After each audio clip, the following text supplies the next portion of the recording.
Hello friend, स्वागत आहे माझ्या यूट्यूब चॅनल आरडी फार्मा मध्ये। आणि मित्रांनो, आपण या व्हिडिओ मध्ये बघणार आहेत रेल्वे फार्मासिस्ट वॅकन्सी 2024। म्हणजे मित्रांनो 2024 मधली जी फार्मासिस्टची वॅकन्सी होती रेल्वे मधली, तर त्याच्याबद्दल आता इन्फॉर्मेशन आलेली आहे, सर्व माहिती आलेली आहे मित्रांनो। तर रेल्वे फार्मासिस्ट औषध निर्माण अधिकारी या व्हिडिओ मध्ये आपण बघणार आहेत मित्रांनो एज्युकेशनल क्वालिफिकेशन, एग्जाम पॅटर्न कसा असेल आणि मित्रांनो एग्जाम डेट कधी असेल आणि सर्व जे रेल्वे फार्मासिस्ट या पोस्ट रिलेटेड इन्फॉर्मेशन आहे फार्मासिस्ट, तर ती सर्व या व्हिडिओ मध्ये तुम्हाला भेटणार आहे। तर आपण स्टार्ट करू व्हिडिओला। तर मित्रांनो, हे जे नोटिफिकेशन तुम्ही बघत आहात स्क्रीनवर, government of India, ministry of railway, railway recruitment board, म्हणजे मित्रांनो याला RRB असं शॉर्ट मध्ये म्हणतात। तर यामधलं मित्रांनो आपला कोणती पोस्ट आहे? फार्मासिस्ट या पोस्ट बद्दल आपण बघणार आहोत।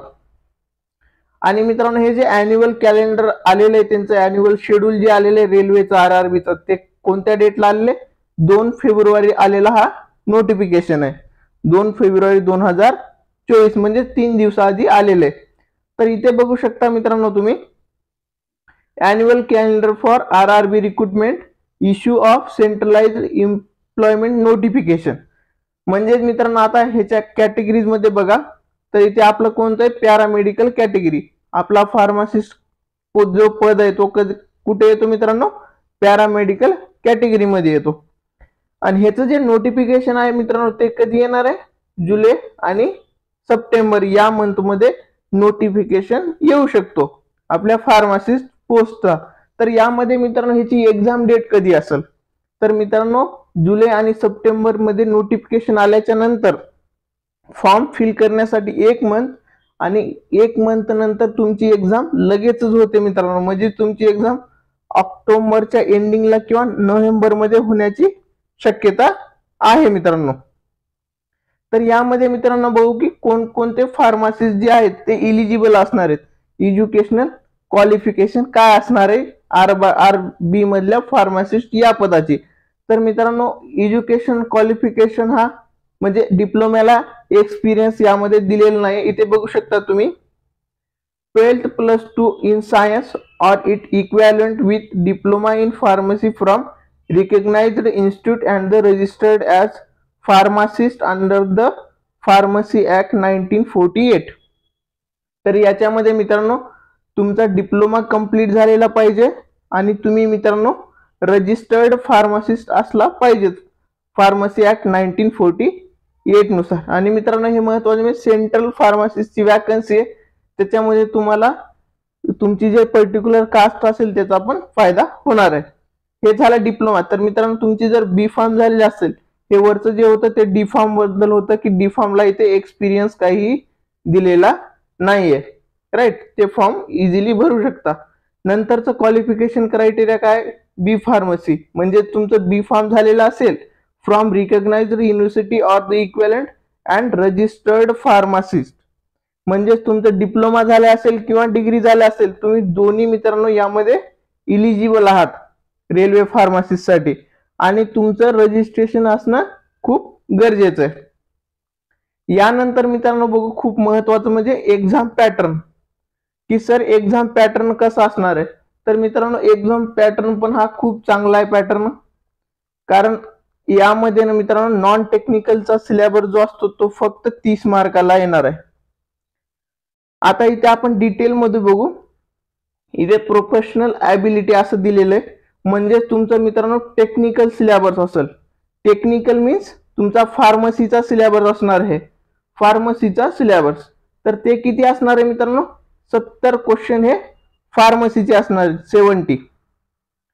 70 क्वेश्चन हे फार्मसिस्टचे असतात आणि नॉन टेक्निकल असणार आहेत मित्रांनो 30 क्वेश्चन। आणि एका क्वेश्चनला मार्क किती असणार आहेत मित्रांनो? एका क्वेश्चनला 1 मार्क असणार आहेत।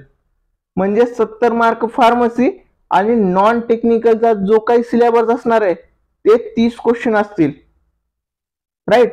आणि ते आता नॉन टेक्निकल हे जे 30 क्वेश्चन आहेत मित्रांनो, तर त्यामध्ये कोणता कोणता सिलेबस आहे? तर मित्रांनो हे सेंट्रलचं असल्यामुळे मराठी वगैरे ह्याच्यामध्ये इन्क्लूड नाहीये। इथे बघा जनरल अवेअरनेस मध्ये किती 10 क्वेश्चन्स असतील। नंतर मित्रांनो जनरल अर्थमॅटिक वर 10 question, general arithmetic, general intelligence आणि रिझनिंग हे सर्व मिळून 10 क्वेश्चन असतील. त्याच्यानंतर मित्रांनो जनरल सायन्स याच्यावर 10 क्वेश्चन असतील. जनरल सायन्स म्हणजे 10th लेवल पर्यंत जो सायन्स आहे मित्रांनो, विज्ञान, याच्यावर क्वेश्चन असणार आहेत, राईट.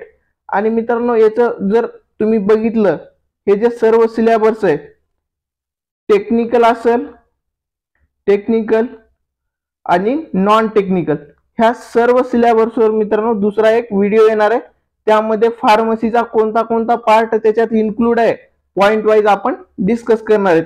तसंच नॉन टेक्निकल जनरल अवेअरनेस असेल, जनरल सायन्स असेल, हे सर्व पॉइंट याच्यामध्ये कोणते कोणते सब पॉइंट आहेत त्या दुसऱ्या व्हिडिओमध्ये तुम्हाला भेटणार आहे सिलेबस मध्ये.